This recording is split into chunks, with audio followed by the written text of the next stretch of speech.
নতুন দিনের শুরুতে অন্যান্য দিনের মতো আজও আলুর চাষি হরিপদ তার ক্ষেতে কাজ শুরু করল। হরিপদ একজন সাধারণ চাষি, কিন্তু আজকের দিনটা তার কাছে অন্যরকম হতে চলেছে। অনেক কাজ পড়ে আছে, আজ খেতে আলু তুলতে হবে। ঠিক আছে, আমি জল নিয়ে আসছি। হরিপদ যখন তার আলুর ক্ষেতে আলু খুলতে শুরু করলো, তখনই তার কোদালের নিচে কিছু একটা ধাতব জিনিসের আওয়াজ শুনতে পেল।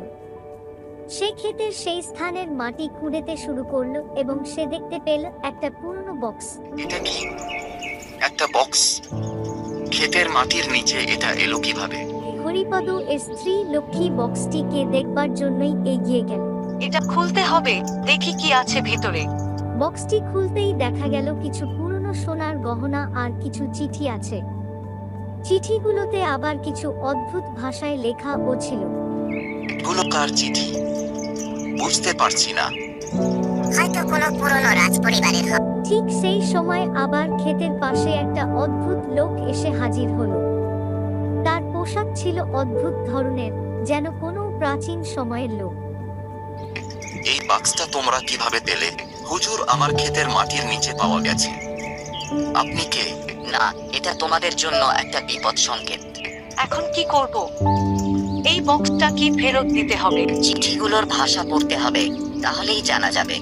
আর তখনই হরিপদ আর লক্ষ্মী মিলে চিঠিগুলো পড়তে শুরু করলো। একে একে তারা বুঝতে পারলো চিঠিগুলোতে লেখা আছে একটা গুপ্তধনের কথা।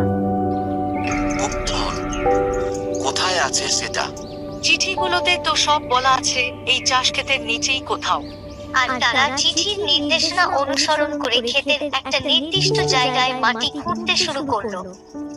অনেক কষ্টের পর তারা দেখতে পেল একটা বড় পাথরের বক্স। এই তো পেয়ে গেছি। এটা খুলতে হবে, দেখি কি আছে ভিতরে। আর পাথরের বক্স খুলতেই দেখা গেল অনেক সোনা, রূপা আর মূল্যবান রত্ন। এই তো এতদিনের পরিশ্রম সফল হলো। এত ধন ও রত্ন, এখন আমাদের জীবনে কোনো অভাব থাকবে না।